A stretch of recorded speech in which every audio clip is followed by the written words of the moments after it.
নমস্কার বন্ধুরা।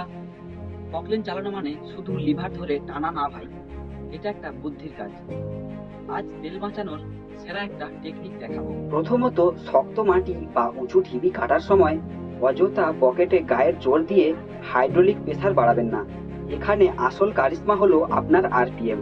মাটির ধরন বুঝে আরপিএমটা সেট করুন যেন ইঞ্জিন অহেতুক গর্জন না করে। দ্বিতীয়ত, লিভারগুলো সবসময় স্মুথলি ব্যবহার করুন।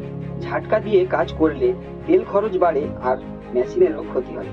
পকেটের অ্যাঙ্গেল বুঝে মেশিনকে ফ্রিভাবে চলতে দিন। মনে রাখবেন, ইঞ্জিন যত লোড মুক্ত থাকবে ডিজেল ততই কম পড়বে। আর অবশ্যই সপ্তাহে অন্তত 2বার এয়ার ফিল্টার পরিষ্কার রাখবেন। ইঞ্জিন যত ফ্রেশ বাতাস পাবে তেল সাশ্রয় ততই বেশি হবে। গায়ের জোরের চেয়ে টেকনিক দিয়ে মেশিন চালান আর তেল খরচ বাঁচান। ভিডিওটা ভালো লাগলে শেয়ার করবেন। ধন্যবাদ।